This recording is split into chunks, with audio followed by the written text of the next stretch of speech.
the next type of problem we want to take a look at is problems where I work backwards. What if I'm given a graph? Can I figure out what the inequality was?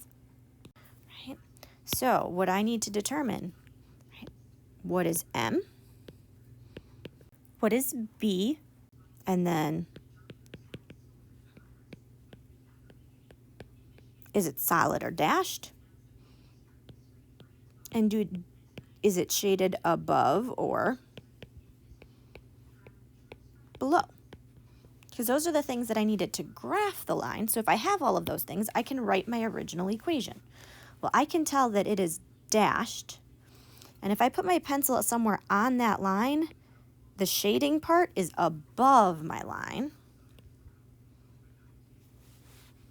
Okay. Since it's shade above tells me it has to be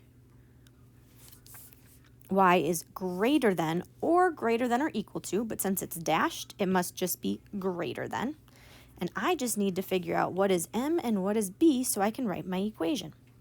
Right, so I pick a few things that look like they hit exactly on corners of the graph and continue that pattern, see if it looks like it works, and it does. And the pattern over and over is that I'm going up 2 and then over 1.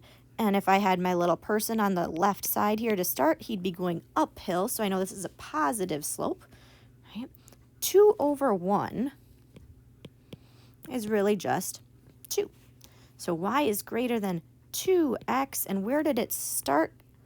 My b value was at positive 1, so plus 1. And then if we look at one more yet together. So I need to find what is M, what is B, is it solid or dashed, and do I shade above or below?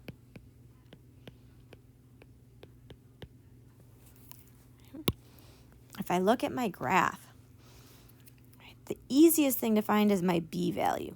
Where did it cross the y-axis? It crossed the y-axis at -2. Right? Then if I go to some points where it hits exactly on corners of squares, right, I can look and say my slope was down 1 over 2, down 1 over 2, down 1 over 2. Right? That pattern gave me my slope was down 1 over 2. Right? And I asked myself in my head, can I reduce that? Is there anything I can divide 1 and 2 both by? Nope, so I'm just going to leave it just like that. I see that this time I have a solid line. That means I need the or equal to part on my inequality symbol. And if I put my pencil on any point, the shading is below my line. So my equation must be y is less than or equal to -1/2 is the part that goes with x, and then -2.